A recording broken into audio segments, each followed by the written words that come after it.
प्यारे बच्चों, सुप्रभात। आज हम बिहार बोर्ड द्वादश वर्ग हिंदी का एक बहुत ही प्रसिद्ध रचना जयशंकर प्रसाद जी की हम पढ़ने जा रहे हैं। तुमुल कोलाहल कलह में, हे कामायनी, जो महाकाव्य है, और ऐसा महाकाव्य जो बहुत ही उच्च कोटि का है। बहुत कम महाकाव्य ऐसे होते हैं जिनमें उत्कृष्टता ऐसी होती है जैसी इनकी रचना में देखने को मिलती है। तो सबसे पहले थोड़ा सा हम जयशंकर प्रसाद जी के बारे में जान लेते हैं, इसके पश्चात बात करते हैं कविता का। जयशंकर प्रसाद नाम है। इनका जन्म 1889 ईस्वी में हुआ था और इनकी मृत्यु 15 नवंबर 1937 ईस्वी में। जन्म स्थान वाराणसी है। पिता का नाम देवी प्रसाद साहू और पितामह यानी दादाजी का नाम शिवरत्न साहू है। इनका परिवार बहुत फेमस था अपने समय का। इनको सुघनी साहू परिवार भी कहते हैं। और जहाँ तक शिक्षा दीक्षा की बात है, ये मात्र 8वीं क्लास तक पढ़े थे, है ना। कुछ ऐसी परिस्थिति आ गई कि वे घर में रह करके ही पढ़ने लगे और कुछ व्यापार भी देखने लगे। लेकिन जो पढ़ाई होती है नियमतः वो 8वीं तक ही पढ़े थे। घर में ही उन्होंने हिंदी, अंग्रेजी, संस्कृत, उर्दू, फारसी आदि का ज्ञान प्राप्त किया। इन्होंने एक नहीं बहुत सारी रचनाएं लिखी। उनमें प्रमुख हैं झरना, आंसू, लहर, महाराणा का महत, करुणालय, प्रेम पथिक, कल्याणी, परिणी, प्रायश्चित, राजश्री, स्कंदगुप्त, चंद्रगुप्त, ध्रुवस्वामिनी, छाया, प्रतिध्वनि, इंद्रजाल, कंकाल, तितली, ईरावती आदि। और ये छायावाद के कवि हैं। और इनकी जो बात करते हैं, ये जो लिखते हैं, तो शुद्ध संस्कृत निष्ठ शब्द है, यानी तत्सम शब्द वो होता है जिसमें संस्कृत के शब्द की प्रचुरता होती है, बहुलता होती है। ये जो लिखेंगे तो इनमें संस्कृत के शब्द एकदम पर्याप्त मात्रा में रहेगा। और ये बहुत बड़े नाटककार भी थे, उपन्यासकार भी थे, कहानीकार भी थे और निबंधकार भी थे। पहले जब ये लिखने लगे ना, तो शुरू में ब्रज भाषा में लिखे, लेकिन बाद में वो शुद्ध हिंदी में आ गए, खड़ी बोली में आ गए। खड़ी बोली को ही शुद्ध हिंदी बोलते हैं, है ना। और आज हम जो पढ़ रहे हैं तुमुल कोलाहल कलह में, ये जो है ये जयशंकर प्रसाद जी की जो रचना है कामायनी, उससे लिया गया है। कामायनी बहुत ही उच्च कोटि की रचना है, अभी पहले भी बोल चुके हैं, एकदम उच्च कोटि की रचना है। और इसमें मानव मन, हृदय, बुद्धि का जो द्वंद्व चलता है उसको दिखाया गया है बहुत ही खूबसूरती से, है ना। तो ऐसे बताएंगे, कविता कहेंगे तो समझ में नहीं आएगी, एकदम क्लियर बात। तो क्यों ना हम कामायनी जिसका जो अंश है उसके बारे में हम थोड़ा सा बात कर लेते हैं, है ना। तब आपको समझ में आने लगेगी पूरी तरह से। ये जो कामायनी महाकाव्य है टोटल 15 सर्ग में निबद्ध है।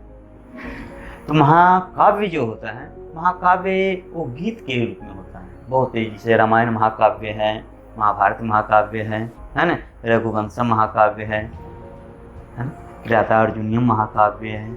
इसी तरह से ये कामायनी एक महाकाव्य है जो 15 सर्ग में निबद्ध है। सर्ग यानी चैप्टर, है ना। तो इसमें 3 मुख्य पात्र हैं। मनु एक राजा भी है, और यहाँ मनु का भाव आदमी का मन से लिया गया है। श्रद्धा मनु की पत्नी है ना। और यहाँ पर दूसरे भाव का अर्थ मिलेंगे तो मनु का हृदय, मानव का हृदय है श्रद्धा। और ईरा मनु की प्रेमिका है, प्रेयसी है। और अगर भाव अर्थ मिलेंगे तो ये मनुष्य की बुद्धि है ना। तो जरा सा कहानी क्या है कि एक बहुत बड़े राजा होते हैं, है ना, बहुत ही धार्मिक प्रवृत्ति के, यज्ञ वगैरह खूब करते हैं, हाँ, बहुत ही बढ़िया से राजपाट चलाते हैं। उनकी भेंट श्रद्धा से होती और बात आगे बढ़ती है, उनसे शादी करती हैं और ये अपना राजपाट चलाते हैं, कृषि कार्य करते हैं, गोपालन का कार्य करते हैं और जितना कार्य होता है वो सब कार्य करते हैं। समय बीतता है, समय के अनुसार मनु और जो इनका प्यार है बढ़ते जाता है, लेकिन इस समय के अनुसार घटता है। क्यों? क्योंकि वो श्रद्धा माँ बनने वाली होती है ना। अब वो उतना समय मनु को नहीं देती हैं जितना कि देना चाहती हैं, इससे वे खिन्न हो जाते हैं। कौन? मनु। और खिन्न होकर श्रद्धा को छोड़ करके चले जाते हैं, बाहर चले जाते हैं, यानी उस रात से बाहर चले जाते हैं और घूमते घूमते घूमते घूमते एक दूसरे महल जाते हैं। वहाँ उनकी भेंट वीरा से होती है, वीरा के महल में जाते हैं। तो उसकी कहानी बहुत लंबी है, वहाँ कुछ व्यवस्था है कैसे है। तो ये मनु बहुत ही तेजस्वी थे, शक्तिशाली थे, हर चीज़ में निपुण थे। वो वहाँ की व्यवस्था में बहुत सुधार लाते हैं, है ना। और वो थोड़ा आकृष्ट होती है वीरा, लेकिन ये दिलो जान से फिदा हो जाते हैं। किस पे? वीरा पे। उनसे प्रेम करने लगते हैं। अब बात यहाँ तक आती है कि वो जबरदस्ती तक करने लगते हैं, यानी एक तरफा प्यार करने लगते हैं, है ना। तो उसका विरोध करते हैं, प्रजा भी उसका विरोध करती है और स्थिति ऐसी आती है कि एक बार प्रजा उसे जी भर कर पीटती है, धुन देती है ना, मारती है। अब इधर ये देखिए, श्रद्धा का समय बीतते जाता है और श्रद्धा एक बच्चे की माँ बनती है। उस बच्चे का नाम मानव है। हम लोग जो बोलते हैं ना मानव, है ना, हम लोग मानव, यानी मानव का अर्थ होता है मनु का बेटा, है ना। मनु जो अन प्रति लगा है, पुत्र के अर्थ में लगता है। तो हम लोग मानव के पुत्र हैं, मनु के पुत्र हैं। मानव जो होता है ना, मनु का पुत्र होता है। हाँ, खैर बच्चा का नाम मानव होता है। और अब वो बेचैन हो जाती है, किसके लिए? मनु के लिए। मनु को खोजती है, इधर उधर चारों तरफ खोजती है। खोजते खोजते खोजते खोजते वो पहुंचती है कहाँ? वीरा के महल में। और वहाँ पर देखती है कि मनु बेसुध जमीन पे पड़े हुए हैं। वो दौड़ते हुए जाती है और उसको उठाती है, उसको गले से लगा लेती है और उसको बहुत चीज़ समझाती है, सांत्वना देती है। आप क्यों छोड़ के गए, क्या छोड़ के गए, लेकिन वो उलाहना देती है, लेकिन उससे बहुत प्यार करती है, बहुत खुश हो जाती है। उसके हृदय से आनंद के आंसू आते हैं और वो अपने भावों को व्यक्त करती है, गाती है, गीत गाती है। और जो गाती है ना, वही प्रस्तुत पाठ में हमको पढ़ना है। और जो पढ़ना है वो निर्वेद सर्ग है। 15 सर्ग बोले थे ना, तो 15 सर्ग में एक सर्ग जो हमारे पाठ्य पुस्तक में दिया गया है, इसको पढ़ना है, उसका नाम है निर्वेद सर्ग। वो क्या गाती है, क्या कहती है, यही हमको पढ़ना है। तो पहले हम उसको पढ़ने की कोशिश करेंगे कि क्या है, और उसके बाद लाइन बाई लाइन हम लोग समझने की कोशिश करेंगे। क्या? ठीक ना? मोटा मोटी कहानी आई समझ में? हाँ, इसके बाद जब बताएंगे नहीं तो समझ में आ जाएगी, सब समझ में आएगी। कठिन कविता है लेकिन समझ में आएगी। कविता का नाम है क्या? तुमुल कोलाहल कलह में। तुमुल कोलाहल कलह में मैं हृदय की बात रे मन, विकल होकर नित्य चंचल खोजती जब नींद के पल, चेतना थकसी रही तब मैं प्रलय की, मैं मलय की बात तेरे मन। चिर विषाद विलीन मन की इस व्यथा के तिमिर वन की, मैं उषा सी ज्योति रेखा कुसुम विकसित प्रात तेरे मन। जहाँ मरु ज्वाला धधकती, चात की कन को तरसती, उन्हीं जीवन घाटियों की मैं सरस वर्षा तेरे मन। पवन की प्राचीर में रुक जला जीवन जा रहा झुक, इस झुलसते विश्व मन की मैं कुसुम ऋतुरात तेरे मन। चिर निराशा निर्धर से प्रतीक्षाय अश्रु शर्मी मधुक मुखर मरंद मुकुलित मैं सलज जल जाते मन। एक कविता है। तो अब हमें इसको लाइन वाइज समझने की कोशिश करते हैं। तुमुल कोलाहल कलह में मैं हृदय की बात तेरे मन। माने मनु पड़े हुए हैं और श्रद्धा उनको देखती है और जाकर उससे लिपट जाती है और गाती है कि तुमुल कोलाहल कलह में, जो चारों तरफ कोलाहल मचा हुआ है, शोरगुल हल्ला गुल्ला मचा हुआ है ना, चारों तरफ अशांति फैला हुआ है, उस अशांति के बीच मैं हृदय की बात कहती हूँ। मैं हृदय की बात कहती हूँ, हे मनु मैं हृदय हूँ, है ना। तो एक प्रतीकात्मक भी है इसमें, कहता है माने भाव ये है कि जब आदमी चारों तरफ से अशांत हो जाए, चारों जीवन के संकटों से, जीवन के बाधाओं से वो परेशान हो जाए, तो दिल की आवाज़ को सुने, हृदय की आवाज़ को सुने, उससे उसे शांति मिलती है। श्रद्धा कहती है, कहना चाह रही है कि तुमने इधर उधर चारों तरफ कहाँ कहाँ घूमा, है ना, कहाँ जहाँ तहाँ भटका, लेकिन तुमको शांति कहाँ मिलेगी? मेरे पास। किसके पास? मेरे पास, यानी हृदय के पास, यानी श्रद्धा के पास। हे मनु, शांति तुम्हें मेरे द्वारा ही मिलेगी, है ना, श्रद्धा के द्वारा ही मिलेगी, है ना, हृदय के द्वारा ही मिलेगी। याद रखो। विकल होकल नित्य चंचल खोजती जब नींद की पल, चेतना थक सी रही तब मैं मले की बात तेरे मन। जब आदमी परेशान हो जाता है, क्योंकि चित्त तो चंचल होता है, इधर उधर भटकता है, इच्छाएं असीमित होती हैं, डिजायर्स आर अनलिमिटेड, इच्छाएं असीमित होती हैं, हम बहुत चीज चाहते हैं करना बनना, और जब वो नहीं हो पाती है हम थक जाते हैं, निराश हो जाते हैं, है ना। हमारे बच्चे जो पढ़ रहे हैं, कितना चाहते हैं डॉक्टर बने, इंजीनियर बने, तो सभी तो डॉक्टर ही नहीं बन जाएंगे, इंजीनियर तो ही नहीं बनेंगे, ये सफल भी होती हैं, और जब असफल होती हैं तो निराश हो जाते हैं। तो कह रहे हैं कि जब आदमी चलते चलते थक जाता है ना, जीवन की बाधाओं से हार मान लेता है, तब मैं यानी हृदय मलय की हवा की तरह उसमें नवीन ऊर्जा का संचार करते हैं। मलय एक पर्वत है जी, और कहा जाता है या माना जाता है या समझा जाता है कि मलय पे चंदन का वृक्ष होता है, और वहाँ पर जो हवा चलती है तो उससे बहुत ही सुंदर खुशबू निकलती है।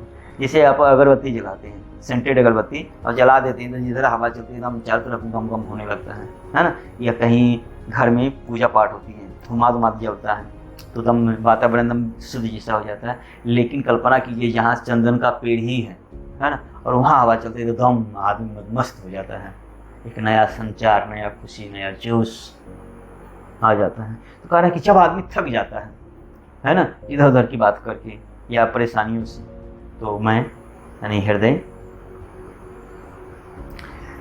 उसको मलय पर्वत की हवा की तरह सुकून देते हैं। यानी कह रहे हैं श्रद्धा मनु से कि हे मनु, जब तुम इधर उधर भटक करके थक गया, निराश हो गया, अपमान सहना पड़ा, मार खाना पड़ा, है ना, लेकिन हमको तृप्ति देने वाला संसार में और कोई नहीं, सिर्फ मैं श्रद्धा। अगर भावार्थ में लीजिए तो हृदय की, है ना, मैं ही तुम्हें शांति दूंगी। कहना चाह रही है कौन? श्रद्धा। किसको? मनु को।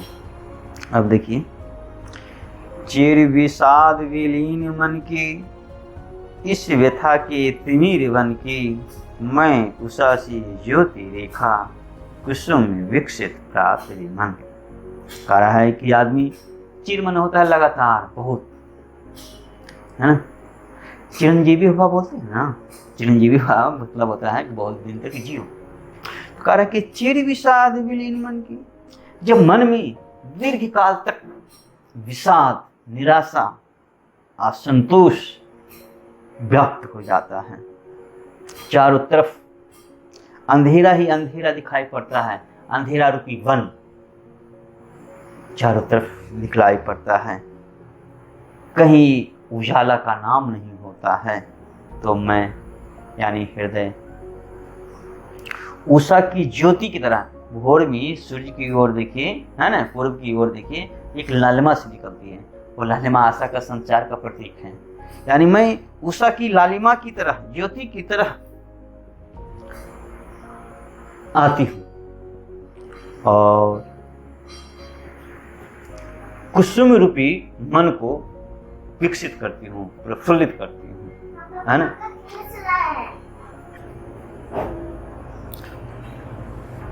जहाँ मरु ज्वाला धधकती, चात की कन को तरसती, उन्हीं जीवन घाट यूं की मैं सरस वर्षा तेरे मन।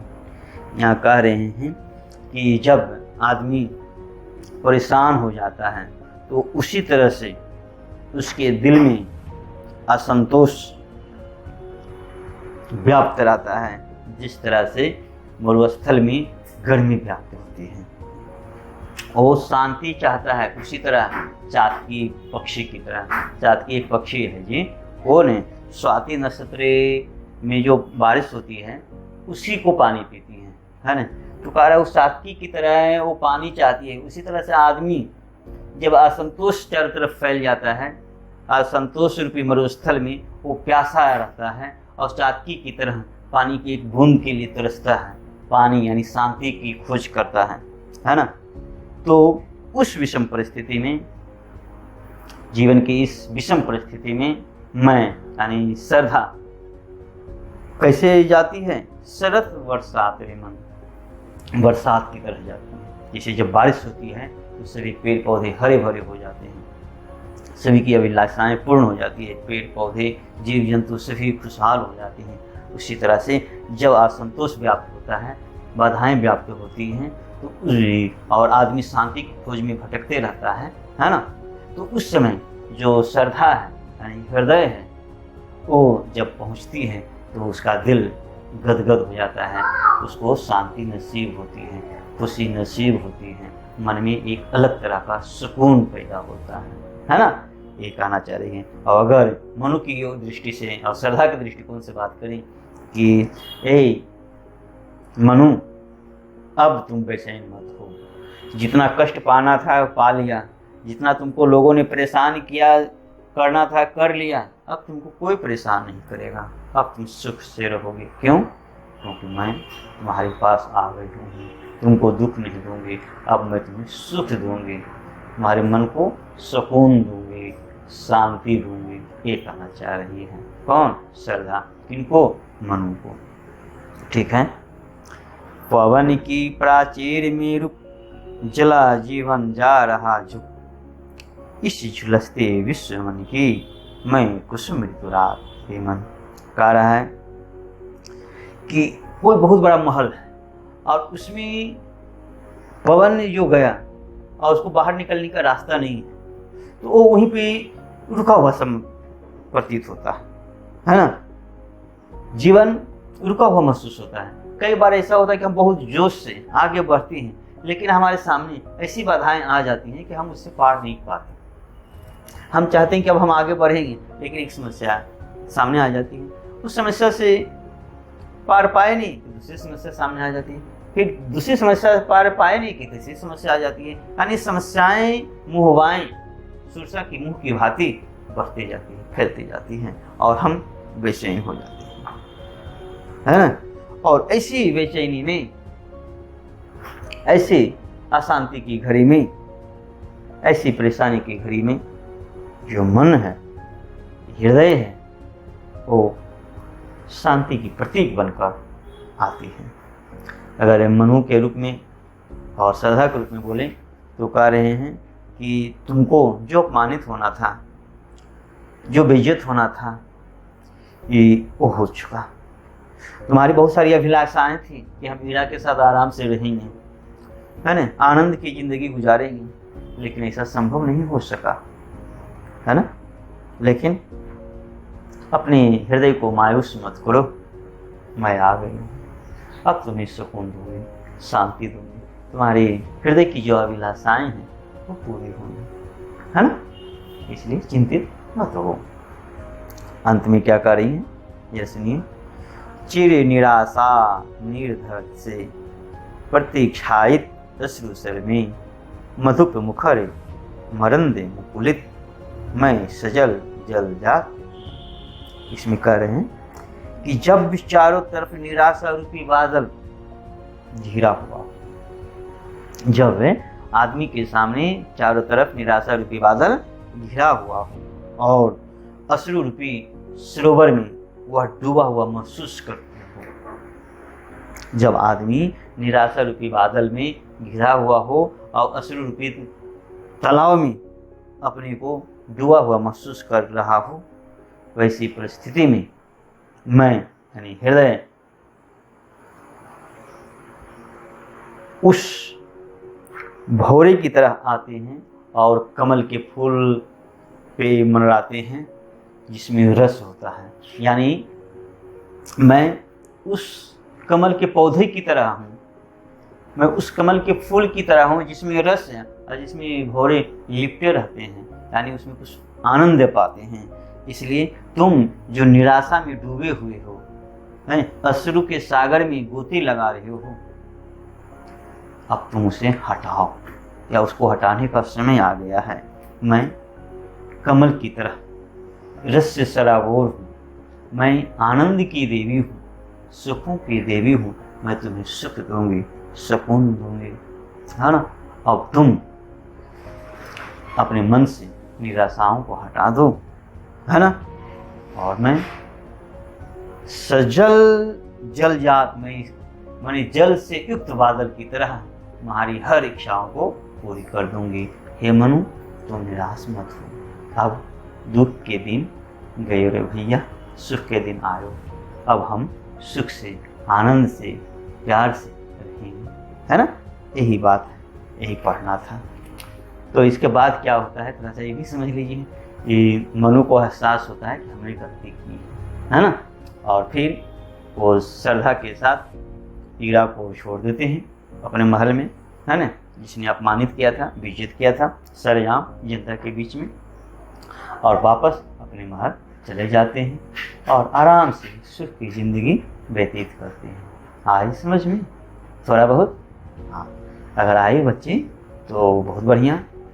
और तो मेहनत किए, थोड़ा सब्सक्राइब करिए, लाइक करिए ना।